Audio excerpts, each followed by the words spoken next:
You're saying we have to respect the law of the land. And I don't like this terminology No, personally. I was saying to abide by the Yeah, okay. So then we have to be careful here, right? as The law of the land. الالتزام ليست الاحترام. الاحترام is something which is Okay, okay. so let's make sure that is clear to our viewers as well, okay? Because I don't have to respect the law. I do have to abide by it. Yes, And exactly. I have the right as well to challenge within the mechanisms if I'm able to work to change it. I have the right to work to change it. And again, I speak in the American context. I have the right to criticize the law.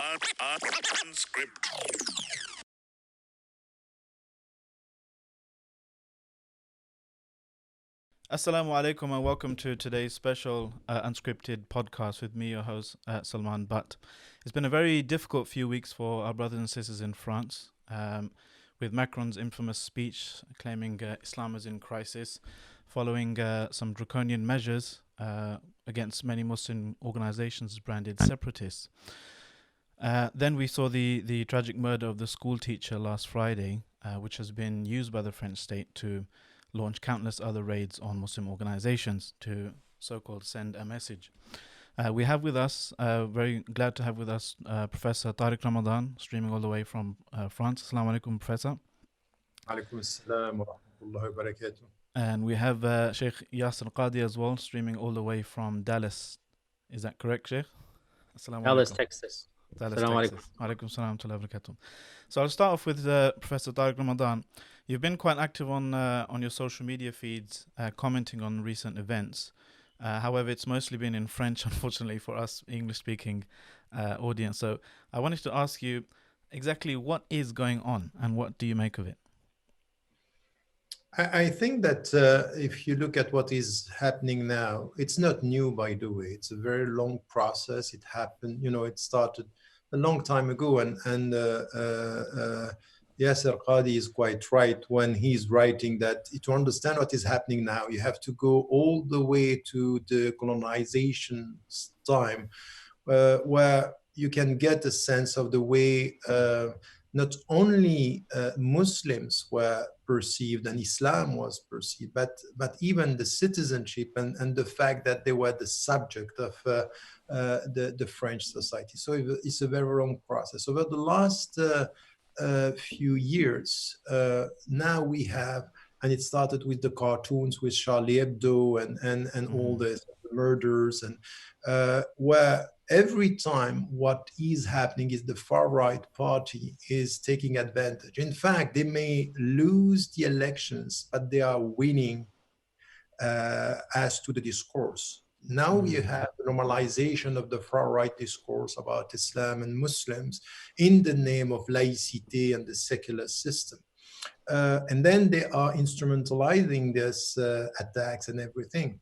The only reservation I would have with Yasser Qadi's text is that he is saying that disenfranchised Muslims can support what happened, for example, with the murder of the professor. And this never happened. In fact, you don't have anyone now supporting this. In fact, it's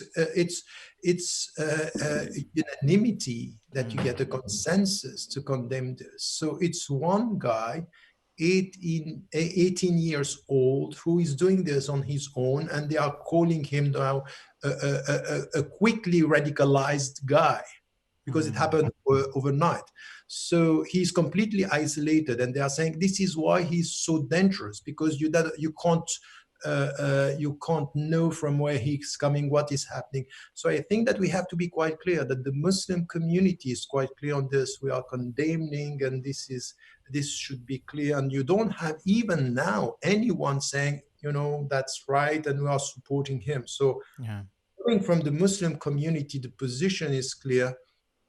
The leadership now is not always clear, but what you said as an introduction to our discussion is important, is that the government is using this to send message to the Muslim organizations. Now you have to be careful. Now you are under our radar, and we are now supervising and monitoring all what you are doing. Even the organizations that are, like CARE in the United States, supporting and defending the Muslim rights. Now these people are perceived as, not radicalized, but the means for radicalization, and even, organizations that are, for charity. This is what, and this is my point. For many years, I was saying what was happening in the States was not going to happen in Europe. And it's the opposite now, that what we are seeing now in Europe, it's this, on all the charities and just putting the Muslims in a situation where it's very difficult to speak out. This is what we are seeing now. Jazakallah khair. Sheikh Yasir Qadhi, what do you make of the recent events? I think Dr. Tariq Imran is referring to a post that I made on Facebook. And in that post, I basically said that it is impossible to understand this particular incident without looking at the broader socioeconomic and even historical background.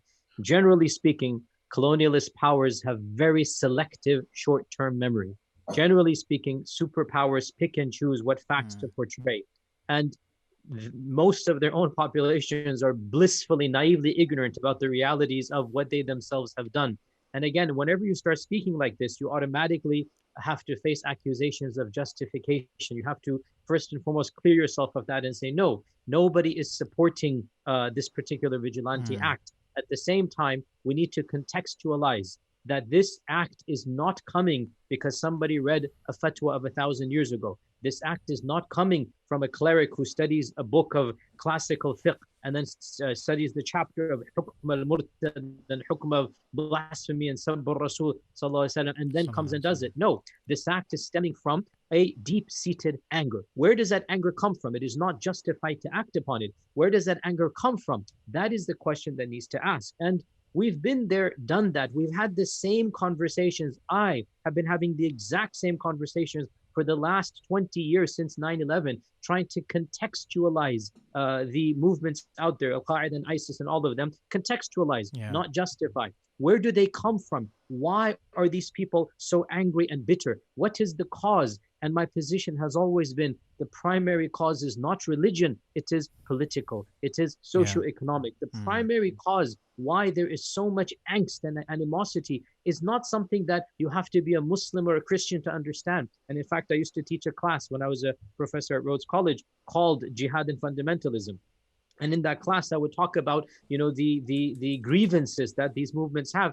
Every student fully understood them because they transcend religion. These grievances are political in nature. The religion comes in because from the perspective of these people, obviously religion and politics is melded together in their identity. But the cause is not religion. The cause is socioeconomic. And I think French society has to ask itself, what is it going to gain in the long run by ghettoizing an entire segment? Up to 10% of its population is of North African heritage. Firstly, where did they come from? Why are they there? It's not their fault they are there, right? Who started the colonization? Who made Algeria an entire province of France for, 130 years? What happened in Algeria for that entire century? Let's talk about that as well. So the reason why there are so many millions of North African heritage people in France is not their fault. It is France's responsibility, the least that can be done. Secondly, their lifestyles, their socioeconomic status, their education, the ghettoization, the racism at every single factor of their lives. And this is something that Dr. Tariq and others can speak to better than I can. But it's something well known. I have experienced, I've heard plenty of French Muslims tell me this. And obviously, I've only been to France 3-4 times, but you get a sense of it as well. In my experiences in Europe, I have not been to any land where Islamophobia seemed to be more blatant to me anecdotally than France. So these are the two main factors that we need to bring up. And then we have to say this as well before I hand it back to you. And that is that, yes, we do have the responsibility to police our own. It is our responsibility to, at least in a way, not necessarily police the meaning of the word police, but at least to be aware that there might be some people that going down this type of path. And just like any community should be aware that we don't want any more problems or issues to happen, it is a part of our responsibility to make sure that if somebody is preaching views that we think are un-Islamic, that we think are extreme, yes, we are obliged to refute them in an academic manner, make sure that that is that is corrected. And again, it's not my position to speak about how French Muslims are perceiving this, Dr. Tariq. That's yours and others. But let me just say, when I gave my post that I just gave last week, I got takfirs immediately by a few dozen people, right? So you're saying nobody sympathizes. Online, there are quite a lot of people that are very sympathetic, simply to point out. And I didn't even say, by the way, what he did was wrong. I'm saying it now. What he did was wrong. But that wrong doesn't justify their reaction. I didn't even say it in the post. The fact that I didn't agree with that lone perpetrator was enough to get me a dozen takfirs. We do have a small group of people that are so angry, they have lost track of reality. They have lost track of how to channel that anger. Let us be very frank here. Do we not have some people that went over to ISIS before that, sympathetic to Al-Qaeda? Did we not have some people that were preaching we should kill civilians everywhere? We had that. It's very small. We did have them. And it is our responsibility, I think, because they are Muslims. They're claiming to be representing the faith. It is our responsibility to correct and speak out against them, even though it is not our responsibility to act like, obviously, the government in that regard. But I do think we have that role, that we challenge that misunderstanding from within, and we explain that these fiqh rulings have a context and a time and a place that needs to be discussed. I suppose one of the issues that we find ourselves in is that one has to balance the need to correct or refute incorrect ideas or harmful ideas with the broader discourse of the war on terror and countering violent extremism, which will explicitly seek to problematize the Muslim identity and use these types of beliefs and so forth to push certain narratives and theories that somebody's an otherwise normal, healthy individual will become radicalized by reading these texts and having incorrect radical Islamic opinions. The conveyor belt theory that we call here, or the underpinnings of CV in general, because it requires us to really problematize and look at exceptionalized Muslim violence. I was thinking, just how many people, for example, are going to be psychopaths? They say 1% of all people generally are going to be psychopaths, or 3 to 4% are going to be sociopaths, so incapable of, feeling empathy for others. And if you have 5-6 million Muslims in France, regardless of what their Islamic opinions are on anything, you're looking at tens of thousands of Muslim psychopaths that you just expect, just if Muslims were to be proportionately representative, I can say that. But the problem is, when these types of attacks happen, they do get spun more quickly through the war on terror narrative, and this narrative, this discourse, has seen this type of crackdown in France, but also things like concentration camps in China as well. On the topic of France, Professor Ramadan, I wanted to ask. You've spoken about, and Sheikh Asqadi has spoken about the colonial legacy, right, and the history of the French in the Muslim world. How do French people view Muslims? How would you characterize that relationship?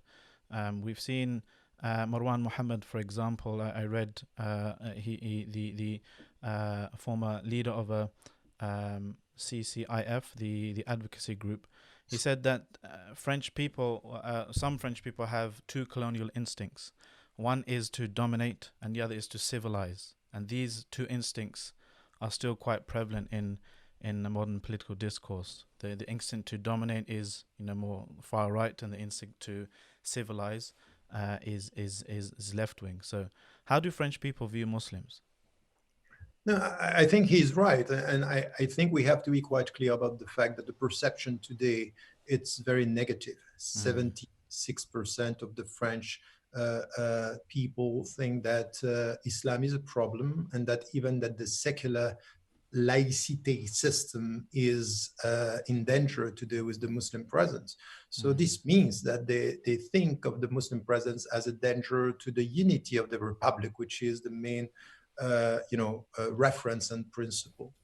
And this perception this negative perception means that we have to do something about it, and we cannot just victimize ourselves and just say that's your fault. And this is why, relying on what Dr. Yasser Qadi just said right now, and I think that this is essential for us. I would put this in four responsibilities and our duties when we are facing this situation. The first, as he said, and I think I have been repeating this for the last 30 years, you cannot deny the fact that there are misunderstandings and bad interpretation and wrong interpretations of Islam. And this is not new. It happened from the beginning. It's the same in Muslim majority countries and now in the West. And then when these interpretations are, promoted and pushing people to kill in the name of Islam, we have to be quite clear. And we have to speak from within as Muslims, saying that this is our responsibility to say that this is Islamic and this is not. This cannot be accepted, and this violence and targeting innocent people. And I said this not only in the West, by the way. I said even when we are dealing with some issues, for example, in Palestine, in Muslim majority countries, we have to be clear as to our position. This has to be, bit-ta'sil, meaning it should be rooted in our tradition, and we have to be quite clear about it. This is our religious, intellectual, political, and social responsibility. This is one.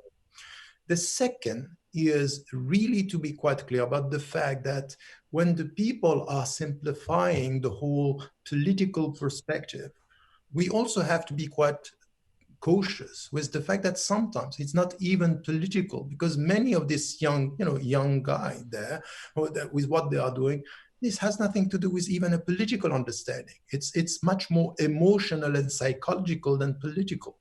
And we have to be quite clear that as Western citizens, when we are talking of political issues, this is not political Islam. This is citizenship, active citizenship, talking to our own government, saying you can't do this. And I think that this is also essential, that as Muslims, we have to make clear that respecting the secular society or the Western societies means that as citizens, we have to be involved in the social, political discourse of our society and make clear that this is not to politicize Islam, it's just to be a citizen in our society and to have the right to ask the right questions. To let Muslims have a seat at the table. Exactly. That's essential, because this is the very meaning of being a citizen. And my problem with some Muslim leaders is that they speak about this, but their behavior is not exactly understanding that, the fabric, the way it works from within. It's that they are in and speak from outside. And that's the problem. There is a third responsibility, which is essential. I'm sorry. As citizens and as Muslims, we have the right to ask all the questions that are necessary to know the truth.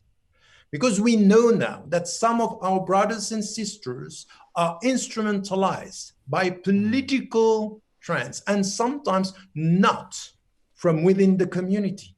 Infiltrants are known in the United States as they are known now. So when, for example, someone is saying, I was in touch with this guy or the intelligence service, at least we have to ask all the questions. What is happening? Tell us the truth. We have to ask for independent inquiries to know what happened. It's true with what happened in the 11th of September, but it's true also with what is happening now. It's not to have, a conspiracy, theory. It's just to ask the question. We want to know in a transparent way what is happening. Because if you say that this is coming from us as Muslims, we have to do something about it. But if now these people, how come you are telling me that in one night someone became radicalized? How? By whom? What is happening? When he was dancing the day before, taking drugs, and you come to tell me this is Islam? He himself, his father is saying, not in this case, but it happened the last time, his father is saying he has nothing to do with religion. He's not a practicing Muslim. He knows nothing about Islam. So we have to ask the right, and we have to be courageous enough, not always to be on the defensive, to apologize, but as citizens, to ask the right questions with all our citizens. You heard what the professor just said. Do you agree with him? Disagree with him? Let us know in the comments below. And remember to like and share this podcast. Click subscribe and also make a donation in the link below. Do you suspect foul play on the part of the security services? Because it might sound conspiratorial, but if we look at the US context, for example, the FBI has been roundly criticized for foiling plots largely of its own making. Sheikh Yasser, you've spoken about this in the past, where they, entrap young, impressionable people with the lure of either money or... Let me tell you something. There is one police officer who is coming from Algeria. He's a French. He's saying, we are infiltrating some groups and pushing to know up to where they can go. So this is said by the police itself. So police, the police system is saying this. We are not going towards, trying to avoid taking our responsibility. We have the responsibility to ask the right question. And my last responsibility as a Muslim, and if we understand that we are rahmatan lil alamin, we are mercy to the world. We have to be clear that today, even if France and the French people have a negative perception of Muslims and Islam, we have to make our presence a gift to the society. And to make it clear, if today you are targeting the Muslims and you are now targeting them and preventing them to be free, that they have limited freedom of expression, limited freedom of conscience, at the end of the day, all this will come back to you, because you cannot only target a segment of the society. And this is important, because if the far-right parties are taking over, we are not the only victims. It's the whole society. So we have to universalize our discourse as Muslims and as citizens to make it clear that if we are the first target, the whole society is the second one. Yeah. Jazakallah khair. I mean, Sheikh Yasser, you were nodding ahead for parts of that. We're seeing a move towards, some might argue, xenophobic kind of populism throughout the Western world. Steve Bannon, as you know, has been globe-trotting, meeting with right-wing politicians, spreading his tried and tested method of, create the enemy within, and then, create some kind of public discourse against that, and you'll be successful, victorious with. And he's managed to shift the Overton window, called the window of expressible public opinion, further and further to, against Muslims and other minorities. What's your view with regards to this kind of network, and how do you believe Muslims can prepare for it? So I think it's really saddening how people don't learn from history. Barely a century ago, the Nazis came to power with the exact same game plan as we're seeing now. Barely a century ago. Hardly 100 years have passed, and we have completely neglected the lessons that mankind has seen. It is horrifying when fascists, when far-right xenophobes get to positions of power. The exact same game plan. You take a minority that is very easy to stigmatize. You take a minority that looks different, speaks different, acts differently, and you blame society's woes on them, like Germany did in the 1920s. Germany began to claim that all of our problems emanate from this one group, that if we were to have this group solved, then Germany would reach its maximum, height and power. And they began smearing and campaigning. And in return, maybe the group did retaliate. Maybe it was conspiratorial. A number of bombings happened. The parliament in Germany was bombed. A politician was assassinated, which led to Kristallnacht, the night of the glasses and whatnot. And these incidents happened, and accusations were made against the Jewish community. And this exacerbated the situation. The Nazis come along. They claim they are the Messiah. They claim they are the godlike figures that will protect the German people. And they foment that hatred. They foment that racism and xenophobia in order that they can then claim to be the knight in shining armor. You see, the knight in shining armor has to create the bogeyman, has to create the Frankenstein. So you create the Frankenstein so that you become Mr. Powerful, Mr. Messiah, Mr. Godlike figure that's going to swoop down and protect the people. We see it in Trump. We see it with Modi. We see it at Bolsonaro in Brazil. We see it now with Macron, the same mentality. These people don't care about their countries. They're willing to divide their countries in order to conquer their seats. That's the reality of what we're seeing. So what we're seeing here is the otherization of the Muslims of France, just like the Jews of Germany 100 years ago. I mean, subhanAllah, we all know that yesterday, or was it 2 days ago, they're going to broadcast the Charlie Hebdo cartoons on the national or on the building of the city. They're going to make it now so big. Can you imagine in America, the movement of Black Lives Matter? Can you imagine the KKK, A'udhu Billah, doing some type of nooses or maybe the N-word or something very vulgar and making a very public show about this and then saying, we have the freedom of speech. Yes, you have the freedom of speech, but you are inciting hatred. This doesn't justify violence. But do you really think that to flout a person's sanctity, a person's ethnicity, a person's religious beliefs, you think to provoke them constantly is going to bring about civil society? On the contrary, what Macron and what his ilk are doing, they are the ones that are dividing society in order that they can then bank in on that division by claiming to be the saviors of their own people. And in the end, who is going to be harmed? Society itself, the entire society, not just that one segment of Muslims or of the others. History teaches us that. And Allah musta'an, I mean, we're supposed to be optimistic. We have optimism. At the same time, the situation, it does not bode well politically, and Allah Azza wa Jall's help is sought. I get the feeling from listening to Muslims in France that they don't have platforms to articulate, to make use of the so-called free speech, equivalent to those who are attacking them and goading them on. And this leads to these kind of provocations. They lead to kind of cycles of violence. So someone might do or show a provocative cartoon, and naturally, if you show something that provocative, so maybe even not even a Muslim, just criticizing insulting someone's mother, if you do that to 100 people, one of them might react violently, and that's more a case of their own personality and their own history and their mental state and so forth. So when somebody does react, then it goes into, defiance mode, or we must provoke them even more. How dare they react? And then, people will more and more, reaction will be greater and greater. And that's why the French model of the Charlie Hebdo rather style has been regarded or described as punching down. It's privileged, usually white men who are criticizing and mocking Muslim women or African women or with these types of insults.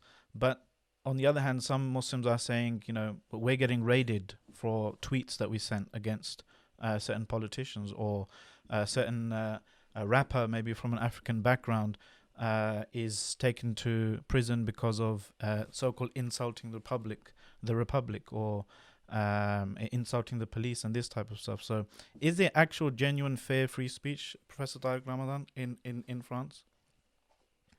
The situation in France as to free speech, it's really problematic. This is the only country in the world where over the last 30 years, I have been able to speak within the university.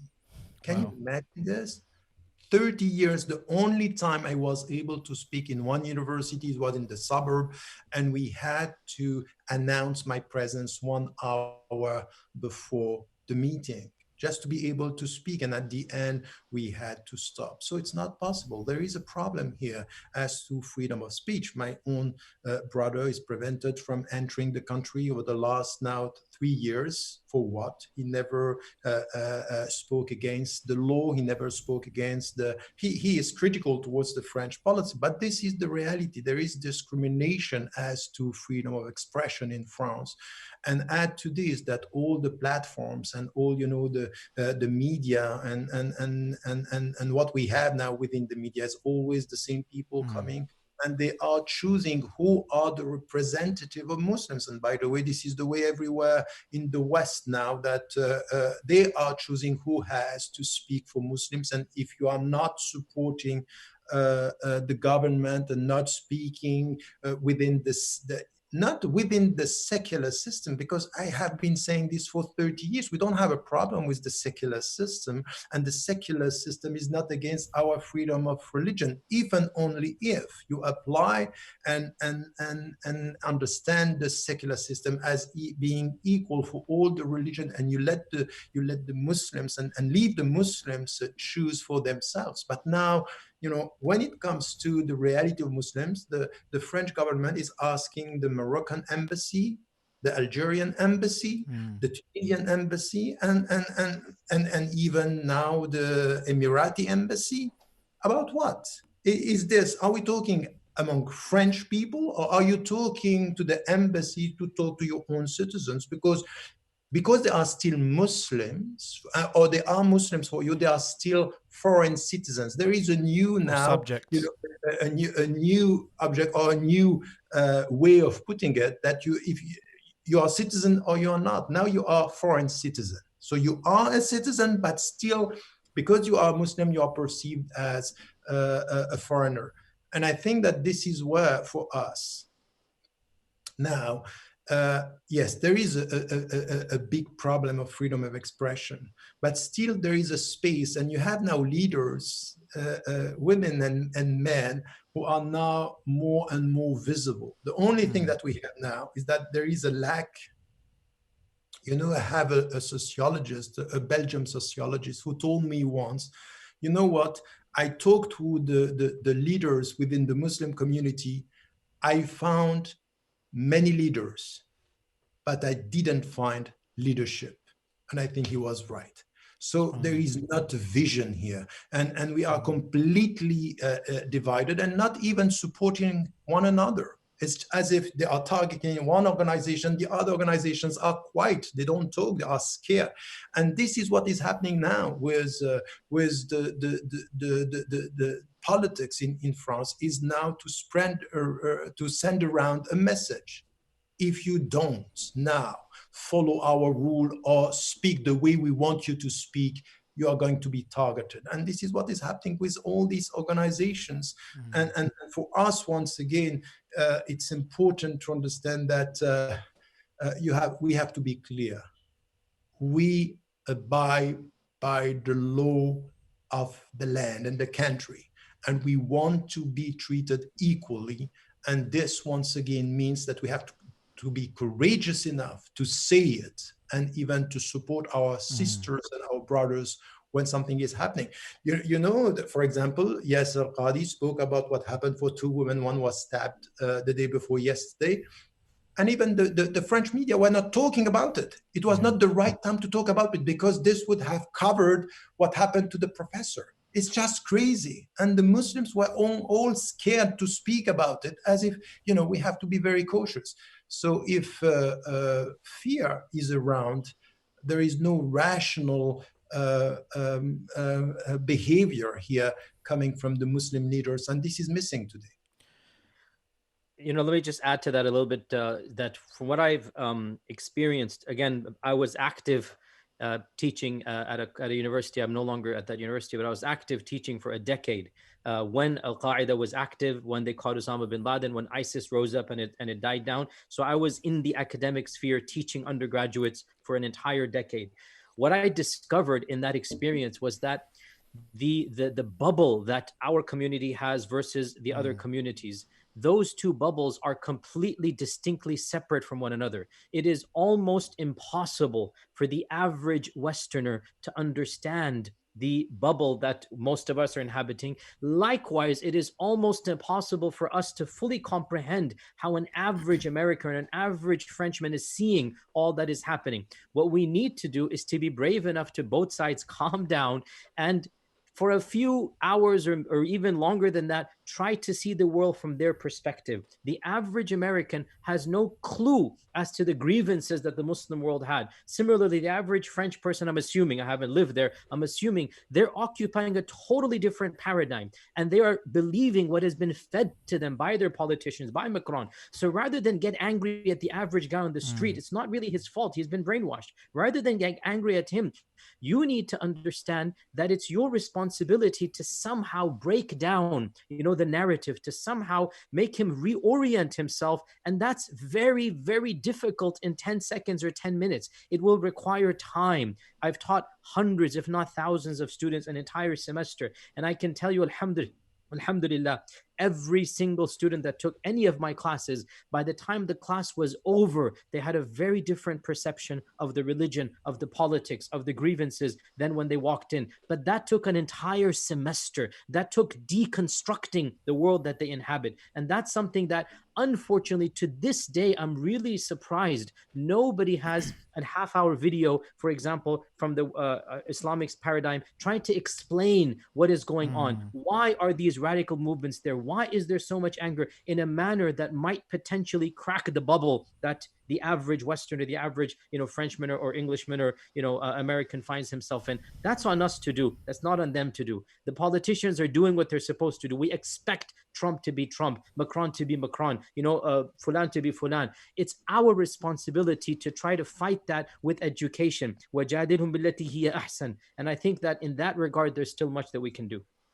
I mean, the otherizing of Islam and Muslims is not something new, is it? It's something that some have argued has been central to Western Europe's depiction of itself, to define its borders vis-a-vis Islam, as the necessary other. Edward Said's Orientalism, go back to 1975. Edward Said's Orientalism. You cannot have an Occident without an Orient, right? Yeah. That by defining the other, and by otherizing the other, you actually help define yourself, right? And that's something that, again, Edward Said book, but again, how few people even know that, right? The average Westerner has no clue about this entire narrative that, again, you need to have, actually every single semester in my classes, I would have a week where we read Edward Said's book, where we, saw depictions of Arabs and Muslims in the media, so that they could see how easy it is to brainwash, how easy it is that they don't even realize how subtle the brainwashing is. It takes time, but it can be done. Are you then not, however, calling, therefore, to something that some people might regard as a dissolving of their very own identity and their own essence? And this is perhaps how we might be able to interpret some of the far right's narratives about, the white European being an endangered species, and this type of victim narrative that Marine Le Pen and all these types of people are now increasingly, mainstream discourse is harking at. Professor Tariq Ramadan, is this something that can be undone if it's something that perhaps started, according to some, a millennium ago? Look, my take on this is quite paradoxical. I think that why all this is happening now, and you have populism coming so strong and being so scared, it's because what is happening on the ground is exactly what they are scared of. That in fact, this new presence of Muslim, now it's not so new. We are reaching the fifth generation of Muslim presence in France. And it's very important to remember that this is the biggest Muslim community in the West, proportionally to the society, even more, proportionally, it's more than even the United States. So it's a very important community. And now they are getting out of their social ghetto. Now they are much more visible. Now they speak French as the French, and they are French. And now they are Muslim. It's because, in fact, they are saying, integration failed. I'm saying it's exactly the opposite. In fact, it works. And now these Muslims are here. So this, otherization that you are talking about. Look at Macron's last speech when he was saying separatism, and now we have to fight separatism. These people don't want to integrate. They say it's exactly the opposite. You are creating them. You put them in the same, suburbs. You created them outside the society. And now, 20 years ago, I was talking about the new we, and this new we is for us to feel. So we might not have it coming out of our leaders now, but on the ground, this new citizenship, European citizenship, and even Western citizenship. In the United States is exactly the same, but it's even much more visible now that something is changing in this society. So they are scared, and they are scared of these Muslim citizens being able to vote, being able to be involved, and they are within the political parties. And now even saying, as I have been saying, you know what? Islam is a French religion. Islam is a European religion, and you can see it on the ground. So we have sometimes to go beyond this, tensions that we see now to understand that the historical movement, it's completely different from what we see. We tend to look at these tensions and not to understand, and this is why I'm quite optimistic. It's going to be difficult. They want, and once again, I repeated this even when I was going to the States and going to Europe, they are not going to let you normalize your presence. You know why? Because there is one thing which is important for us as Muslims, and I repeat this statement. We have to normalize our presence without trivializing it. Meaning that what we need to get as Western Muslims and French Muslims is that be a gift for your society. And as it was said by Yasser Qadhi, yes, it's true. He's completely right. At our level, we have to deconstruct the perception. And your presence in itself, it could help the deconstruction of what is a Muslim, who is a Muslim, how a Muslim live in his or her country. This is the starting point of changing mentality, changing perception. But let me tell you something. In fact, even though the media are strong and the political discourse is very negative, on the ground, something is happening. It's going to take time. And we have to look at it by saying to the Muslim and the Muslim citizens, build at the local level, change mentalities, teach your religion, share your principles, and serve the whole society. This is what we have to understand now, by understanding that the African proverb is right. You start sending stones on trees when the trees are bearing their fruits. That's exactly what's happening with the Muslims today. And we have to get it right, that this historical moment, we should not only take the negative out of it. We have to understand that something is happening on the ground, which is we are here and we are French Muslims, and we are French as much as you are French. But Professor Tariq, that is what, that might be maybe what Muslims are saying on the ground now. But what do you say to someone who's had their mosque closed down, or their Islamic charity being raided, or their Muslim school being closed down, who doesn't feel that they actually belong, and that the secularism or the laïcité in French society is not actually neutral at all, but rather it's just blind to its own religiosity. But it's just the imposition of one history, one set of values, one discourse instead of others. So the Muslims are, they might argue, progressing economically, socially, and so forth, in spite of secularism, not because of it. No, I think you are right. But as I said, it's not going to be easy. You have to fight for your rights. They are not going to give them to you in such a simple way. It's going to be to fight meanings just to be a citizen and to understand when they close your mosques, when they close your organizations, you have to struggle and ask.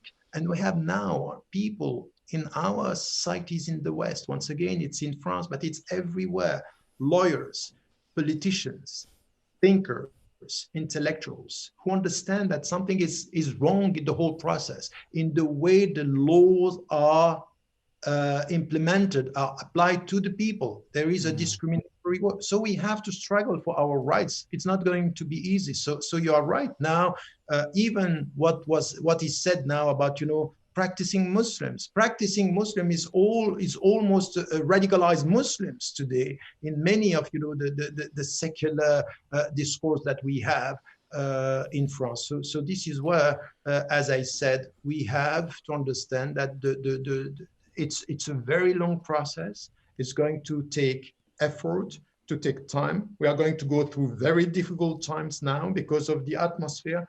And what you said, Yasser Qadi was talking about Macron and saying his, political project. You should remember that Macron came to power with a completely different discourse about Islam and laicity. He changed over the last 3 years, understanding now that if he wants to win the next election, this is the way he has to follow. That is what is happening now. It's a complete change in his political vision, understanding.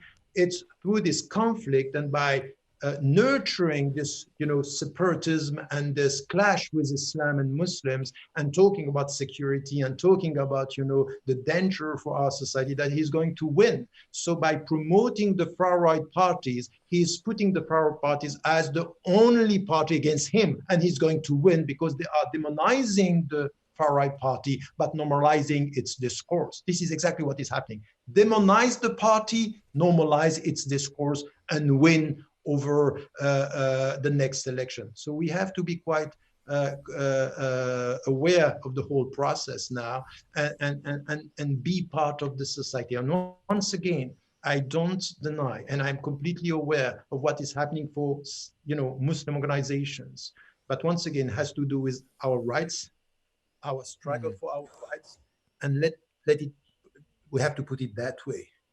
Understanding Islam the right way and be courageous enough as citizens to speak the truth to power and to the way the secular system should work. There is a separation of power that they have to respect and not to use the law for the sake of political or ideological objectives. Sheikh Yasser, you were nodding your head there. You agree? So I'm not going to speak directly to the French context because, again, I think we need to point out, no doubt, Western Muslims share quite a lot in common vis-a-vis Muslims in Muslim majority lands. But still, every single Western country has its minor details, nuances, pros and cons. So I think one of the biggest pros for the French Muslims is simply their quantity. There is no other country in the Western lands that has a higher percentage of Muslims than France. So you have almost 10%, I think, Muslims. So that is something that is very different. We in America, we are less than 1%, less than 1%. Obviously, our demographics, our socioeconomic status, very different as well. So and also we have different constitutions. So again, we don't have the exact same type of problems that France does. We really, by and large, the First Amendment does give us a lot more freedoms to say things and do things. And it's only a very small group of people that have actually been caught for speech. And there are those that are, trying to justify violent actions, which is a gray area, is being discussed in the court. So I can only comment to the fact that every single country, its Muslims has to see its leadership. Its Muslims have to see what they're going to do best.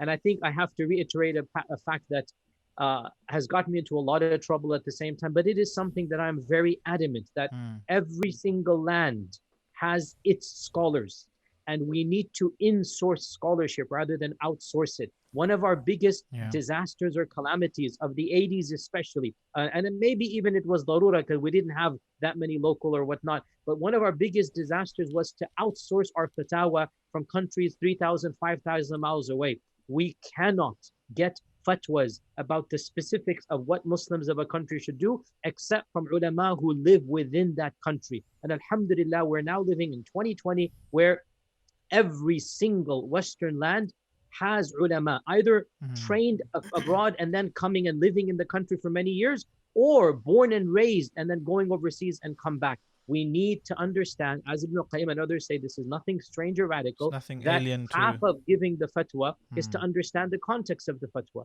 So in-source our scholarship, which is why I'm not going to speak too much about what French Muslims should or should not do.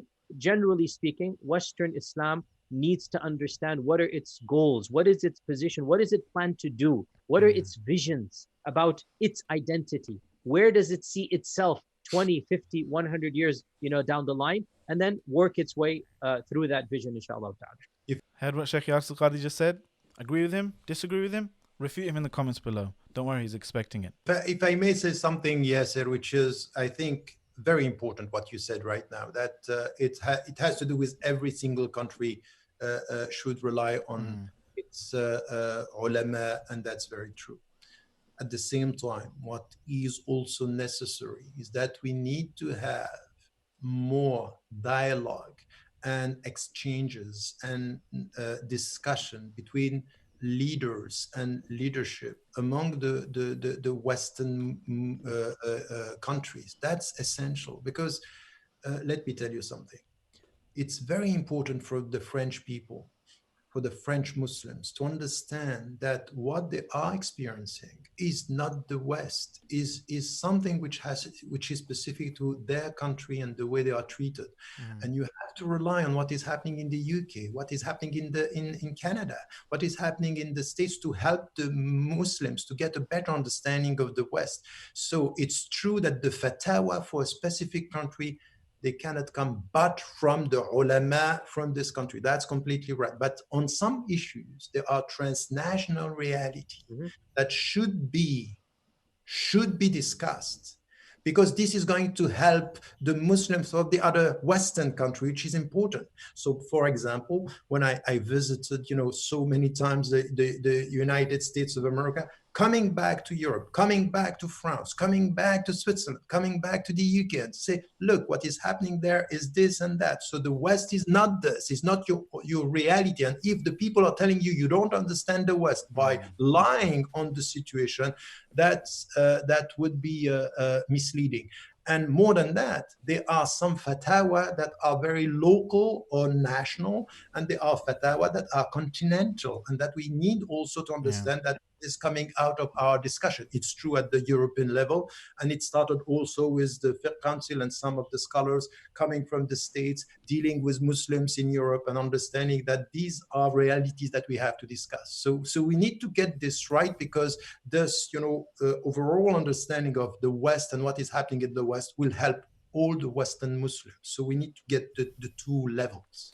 Just off the back of that, some people have said that what's happening in France right now is kind of like an experiment for states to see how much they can actually get away with.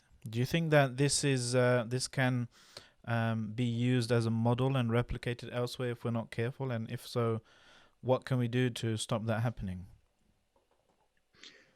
Look, my take on this,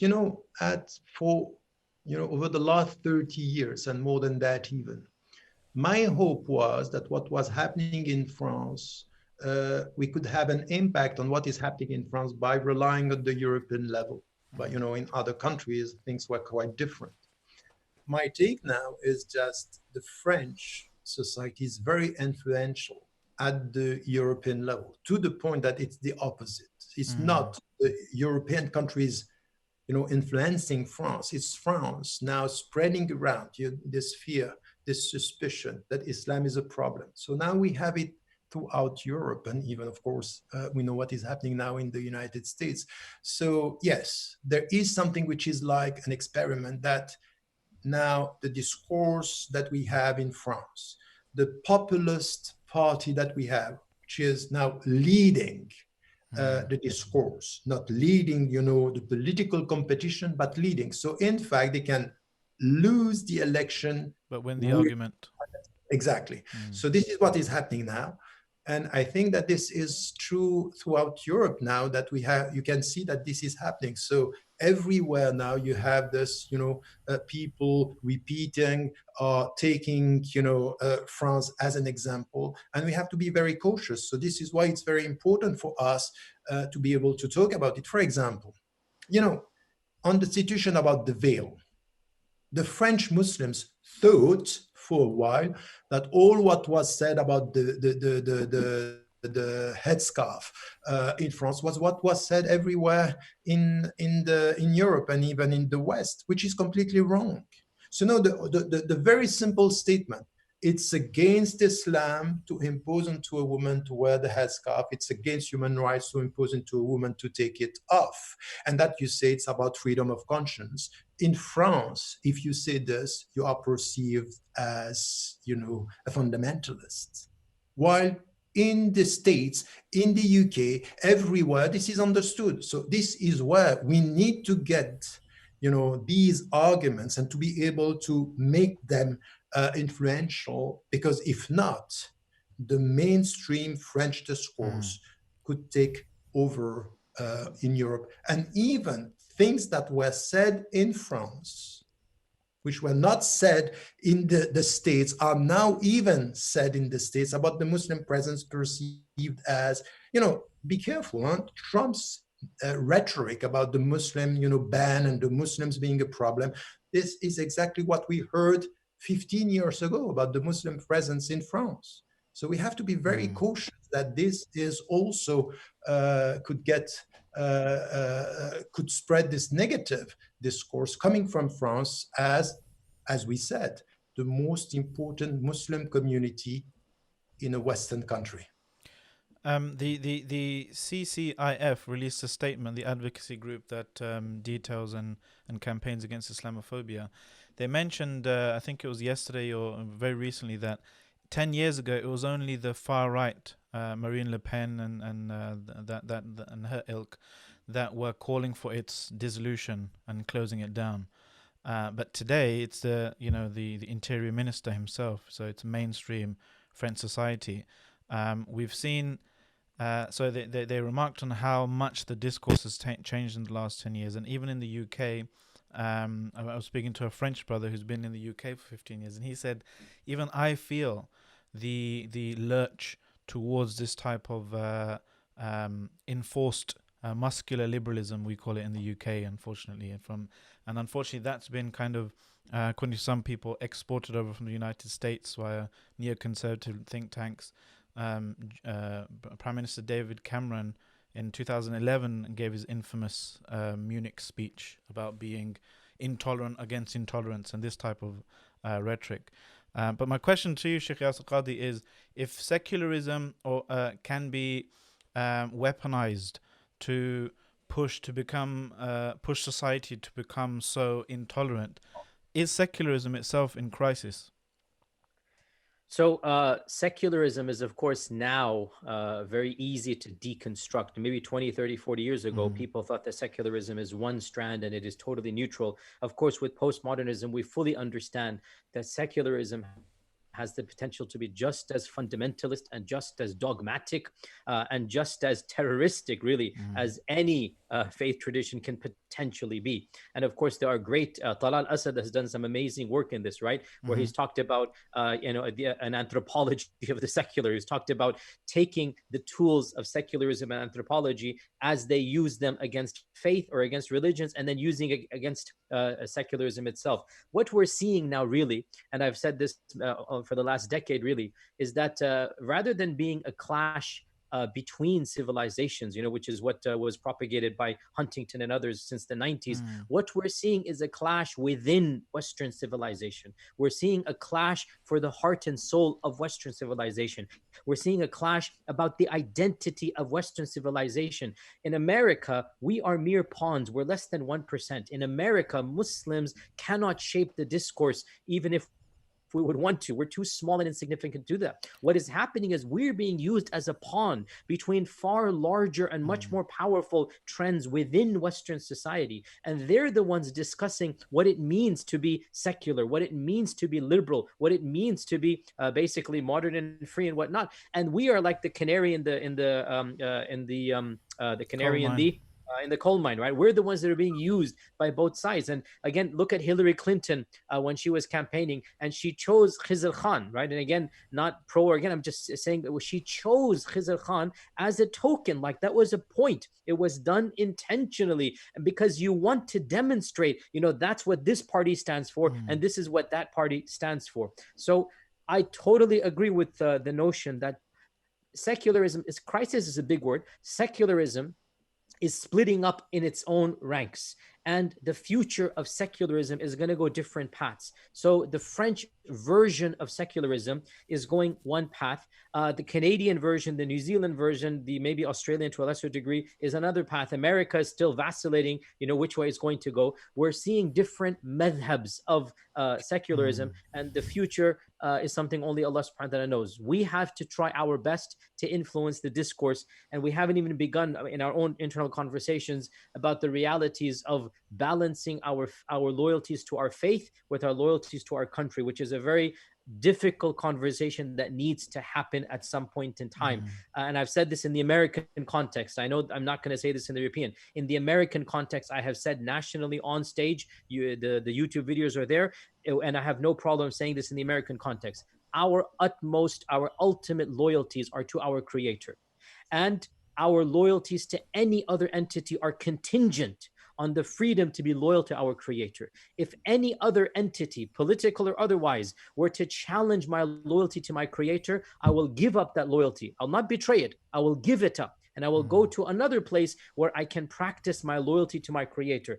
Now, within the American context, I can say that the Constitution guarantees me that loyalty to my Creator. And it is not allowed for the Constitution of this country to intervene between me and my worship and my belief and my faith. The minute that the Constitution does that, it has betrayed its own values, and then I am free to leave. And I'm not going to betray, I'm not going to backstab, but I'm very clear here that the whole point of this Constitution for me is that it allows me the freedom. My conscience needs to have that attachment to my Creator. And if it does that, then all other loyalties shall be fulfilled, contingent to the loyalty to my Creator. I don't know about the European context, but in the American context, you can say that, and it's not a problem. Yes, Al-Qadi, that's very interesting, and I think we can follow this by. I would put it another way, if I may, because I completely agree with the fact that, and I if I talk about this, what I'm saying is that, as a believer, my loyalty is to God, and I'm loyal to my principle. I belong to my principles. But my principles are telling me that I have to respect the law of the country as long as the law of the country are not asking me to act and to behave against my principles. That's the starting point, not putting it as two, loyalties, but to put the priorities. And I can say this everywhere in the world. So that's something which is important, is that the first is I belong to God, and I belong to my principles, and my principles as a Muslims are telling me wherever you are, you abide by the law of the country, to the point where the law of the country is not asking you to behave against your principles.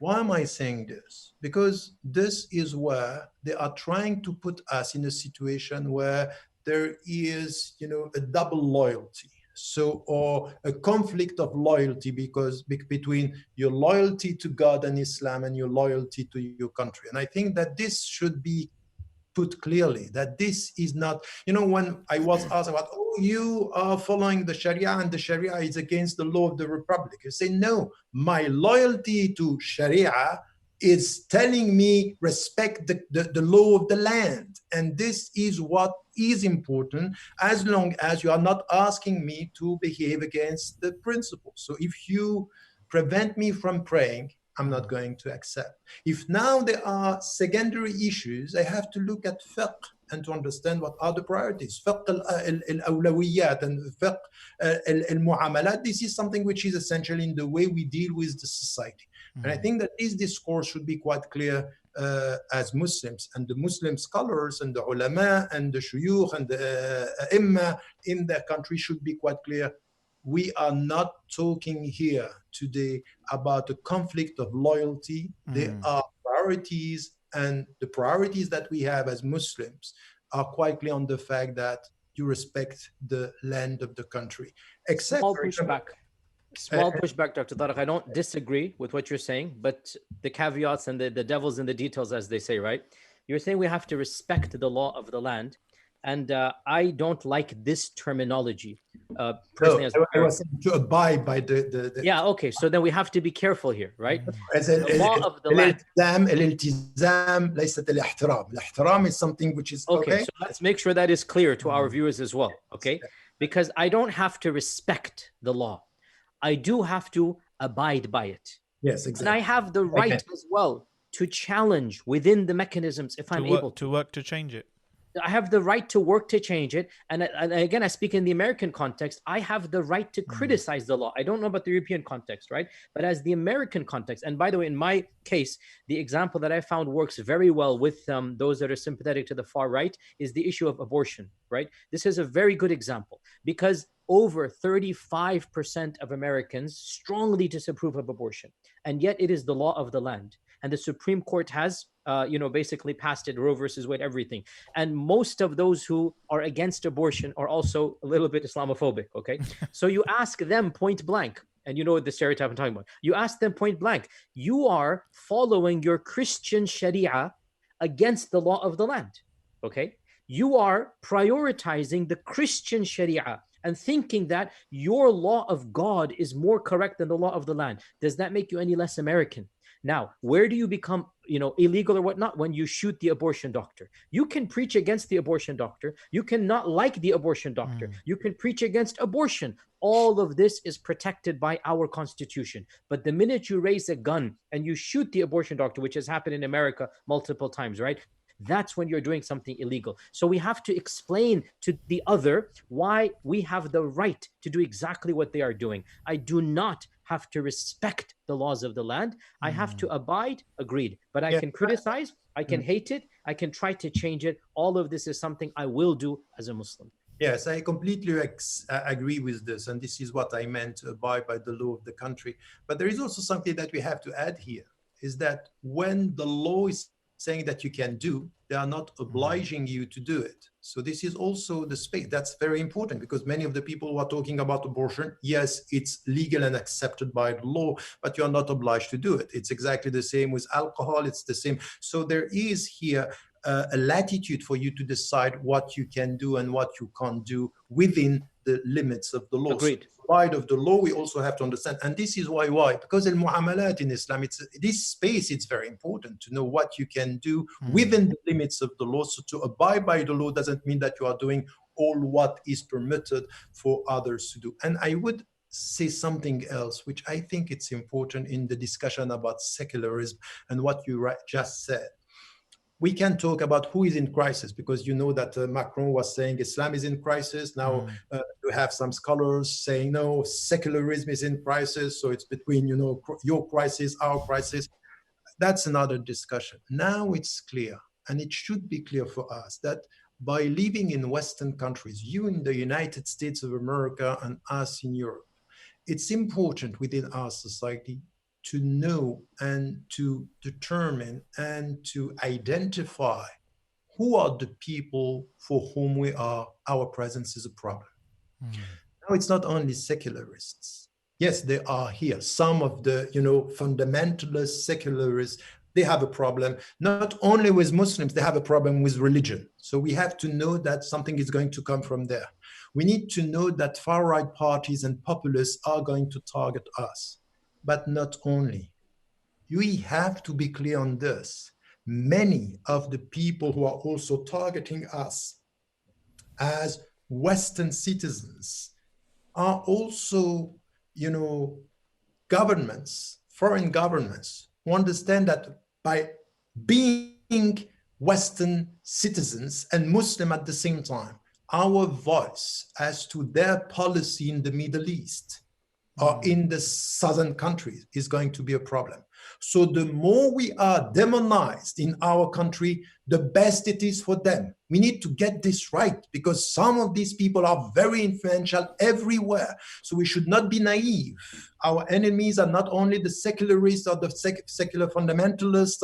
No. It's also people who have an agenda with our presence. And add to this, that our voice as citizens, when I'm saying this, I'm not only supporting the Palestinians, I'm supporting all the persecuted and all the victims of dictatorships everywhere. But you need to get this right.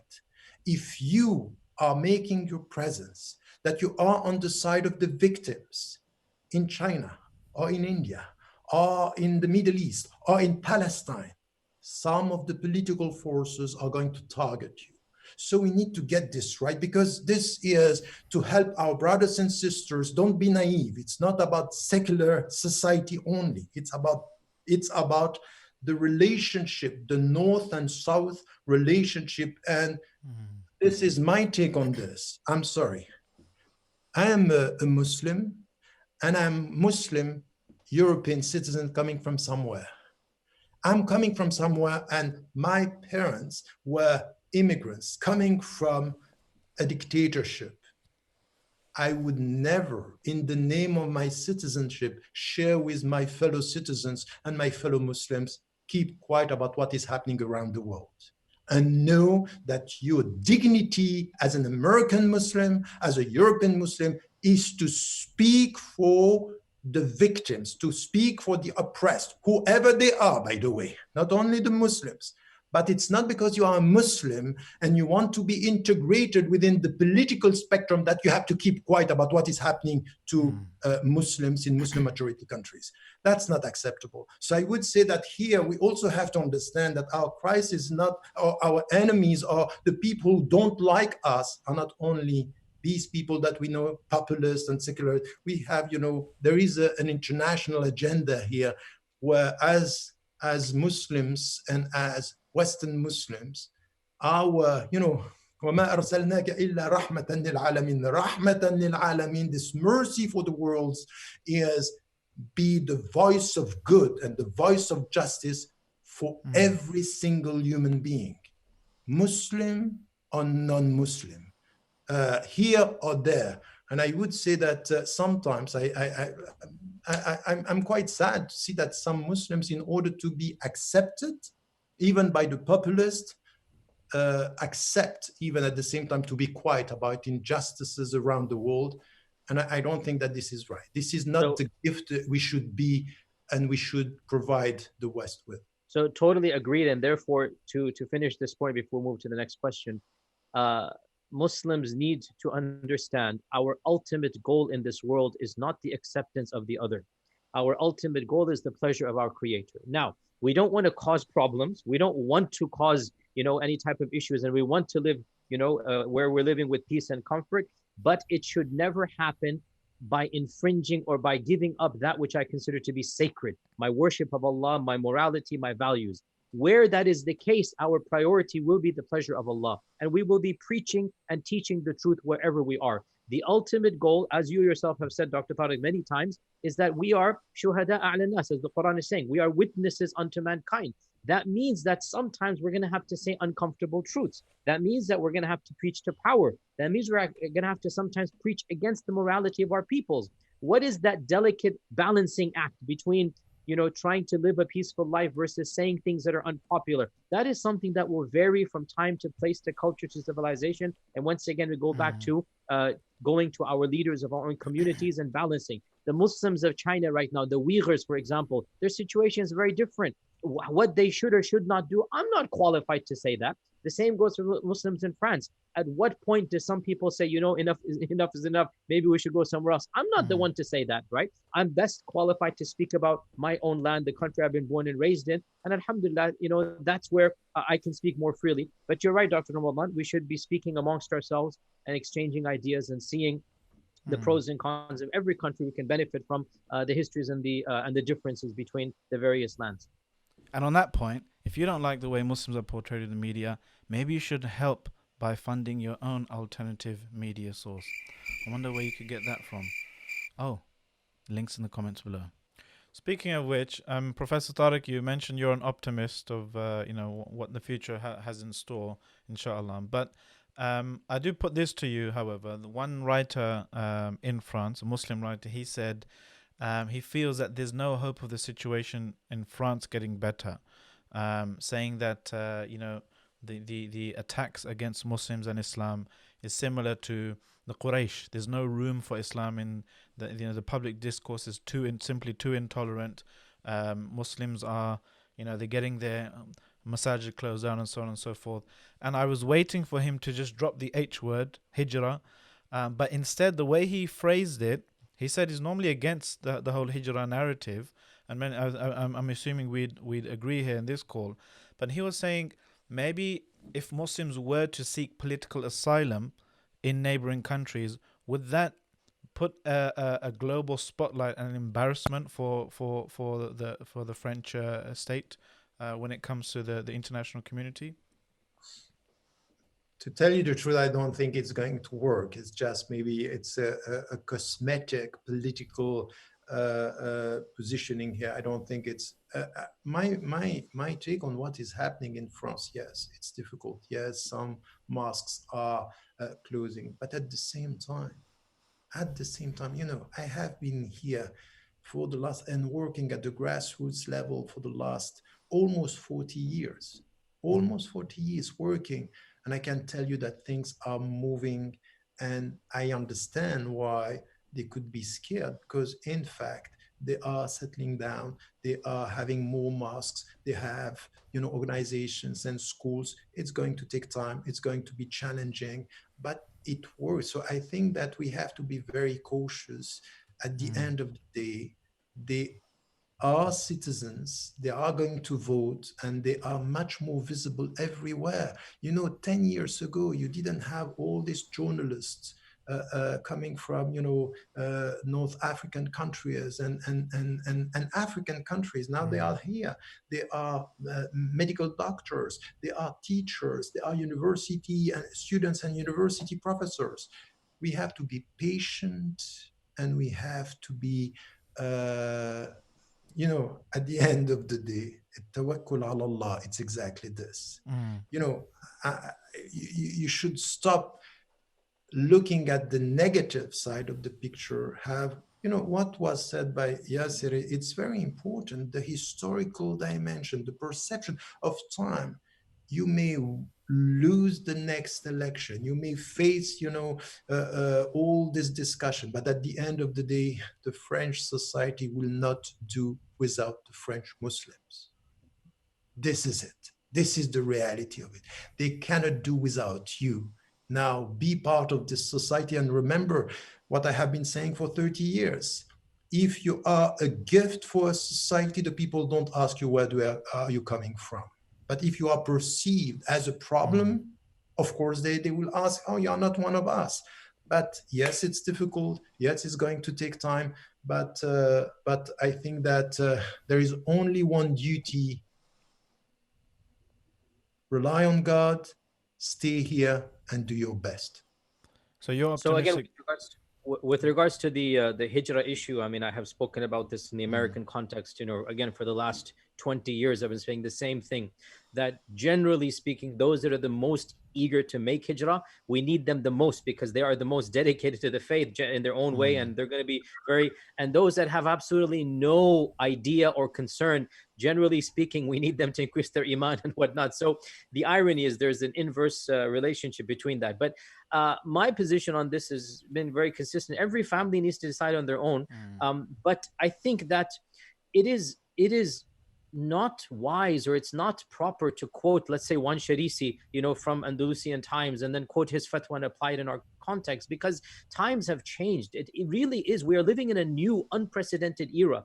And let's be honest here, some of the greatest, Muslim activities, or Muslim even, institutions, or even Muslim minds are living in the Western lands, right? The world is a very different place now. I mean, look at London is called the capital of, intellectual Islam or whatever, even though the word intellectual, anyway, let me just, I was a teaser joke here. But how many ulama, across the globe have migrated for political factors, social factors to Europe? How many great minds, how many dissident voices that are actually, maybe they might have some pros and some cons or whatnot.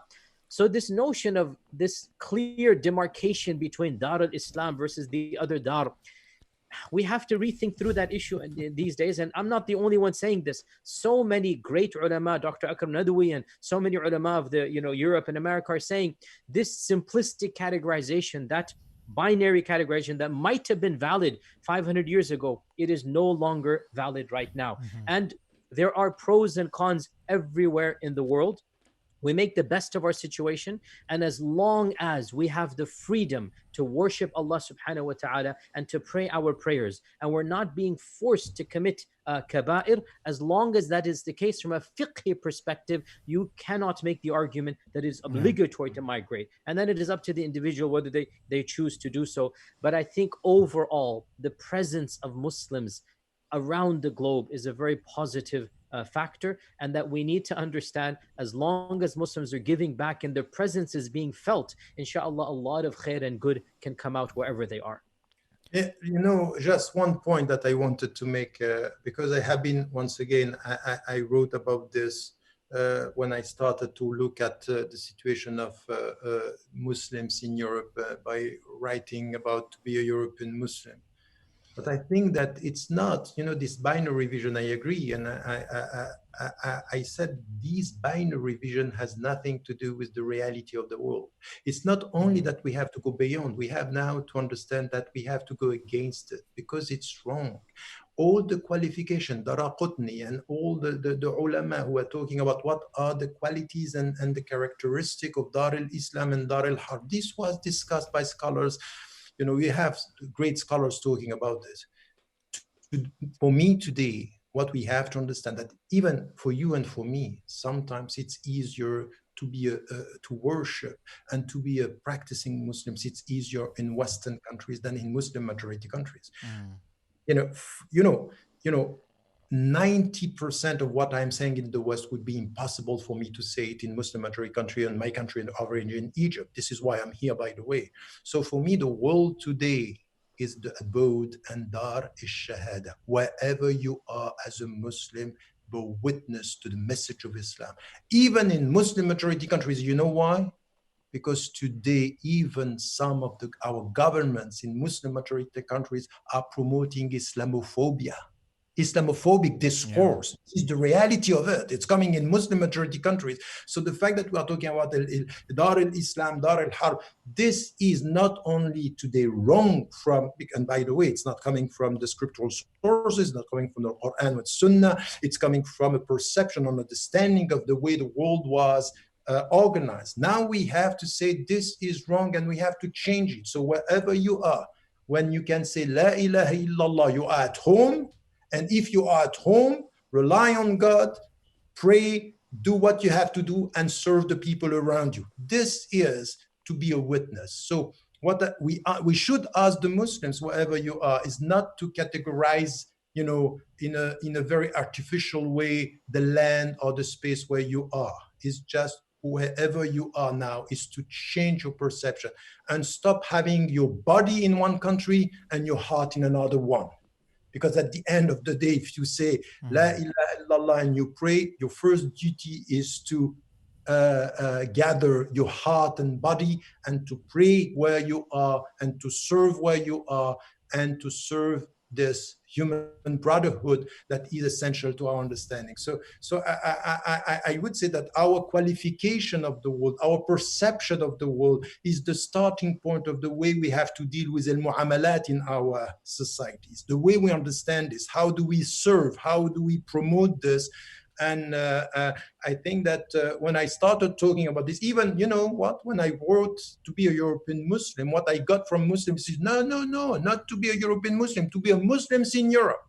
I'm sorry, take it right. Islam is a universal message, but it deals with diversity of cultures. So when you are a European Muslim, it means that you rely on the universal principles of Islam, understanding the European culture exactly the same as you do with the American culture. So that's very important, because the universality of Islam is not to neglect the cultures, but to take from cultures the best and to try to change what is bad. So al-amr bil ma'ruf wa nahy anil munkar from an Islamic perspective is wherever you are, you have the right to criticize the law of the land, even though you abide by the law of the land. You have the right to criticize the culture of the land, even though you deal with the culture of the land. You have to promote the best in the language of the land, even though you speak the language of the land. This is the positive presence of Muslim as a witness.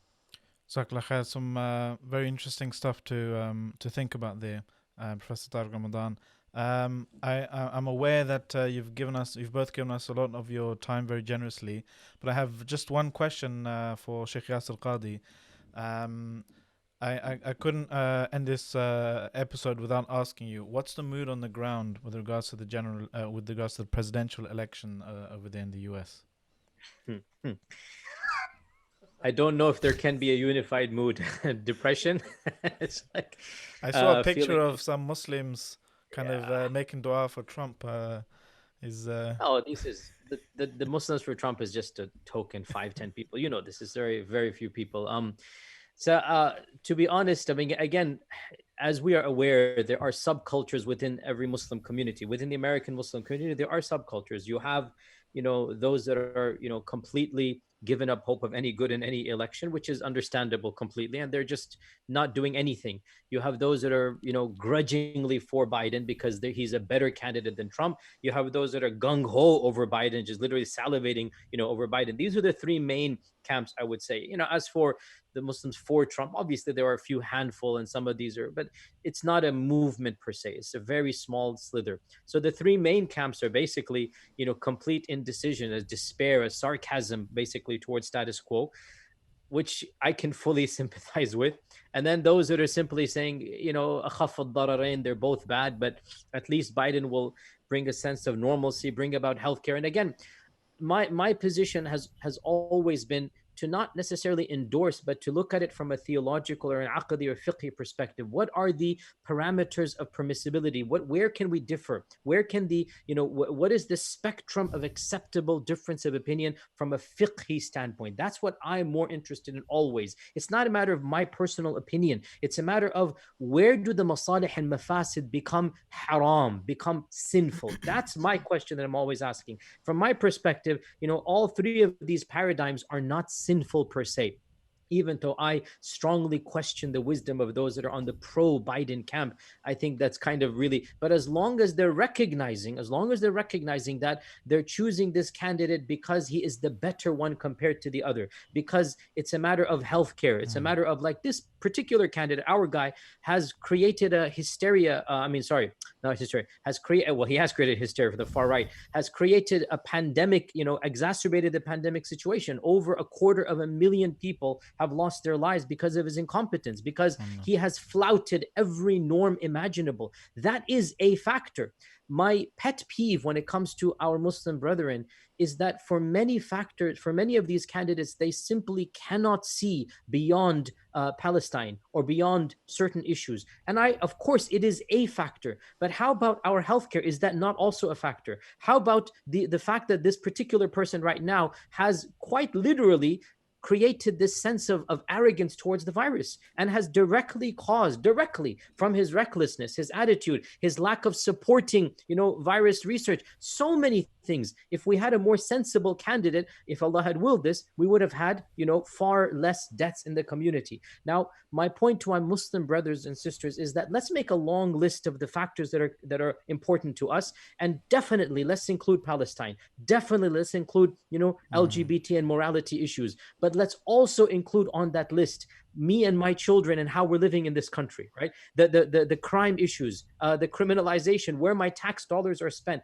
Isn't this of concern to me when 20% of my income goes to this country and goes to the taxes of this country? Shouldn't I also be concerned about the way that of course, we're going into a different tangent here, but the entire mess of the penal system here, of the prison system, right? The for-profit prison system. This is a huge issue. Why should I not be concerned when my tax dollars are being discriminately used against one ethnicity, the African Americans, and others are getting a free pass over here?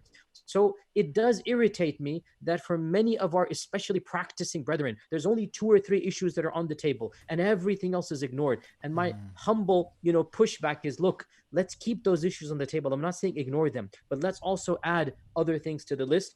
Me personally, I consider myself to be between camp 1 and 2, right? So I understand the cynicism, but at the same time, the cynicism is not going to get us anywhere, right? I sympathize with that cynicism, but simply discarding everybody out there, you're correct in all of your criticisms, but what have you accomplished?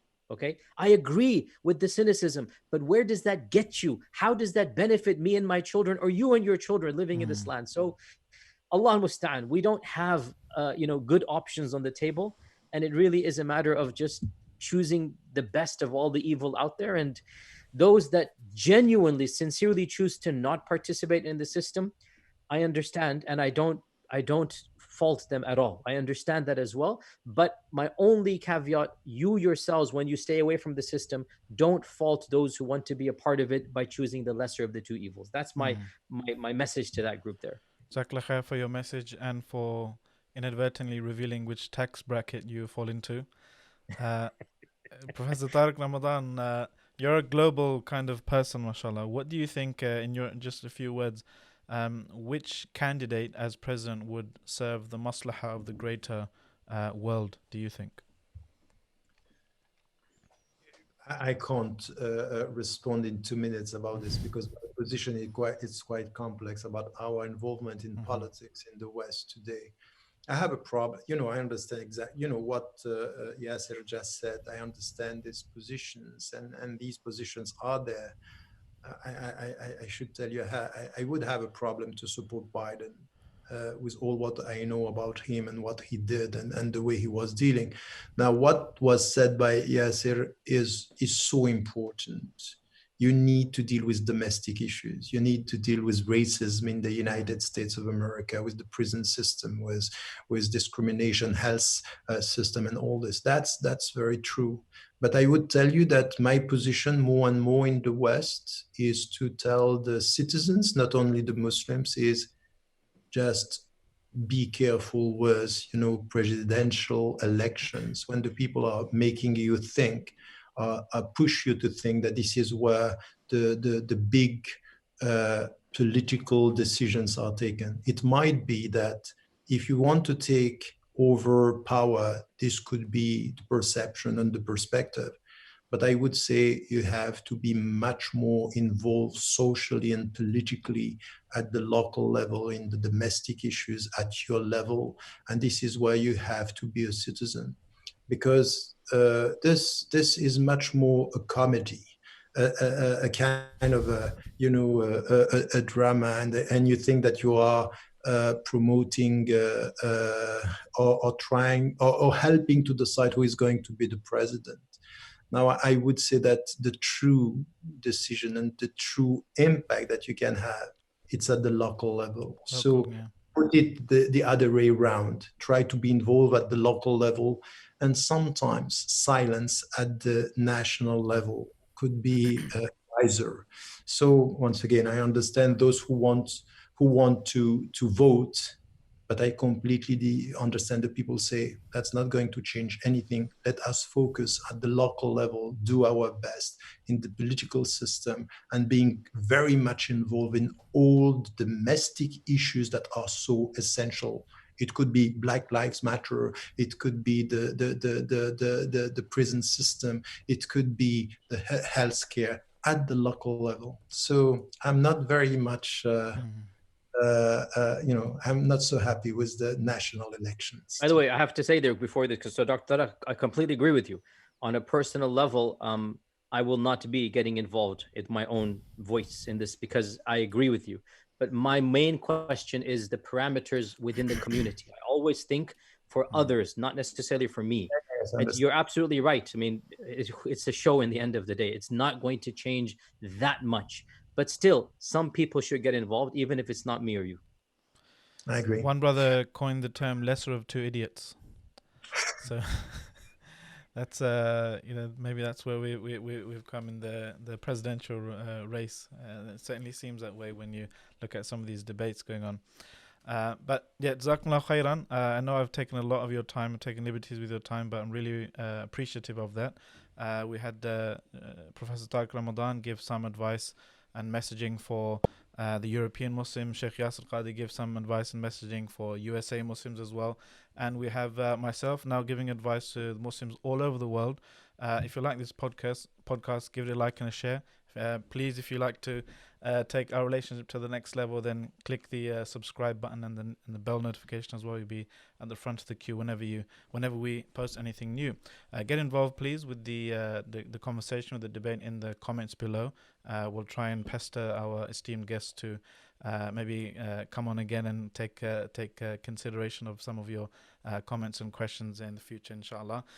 Finally, we make dua for everyone, all the Muslims all around the world and the non-Muslims as well, and particularly the brothers and sisters in France that are facing this brutal crackdown.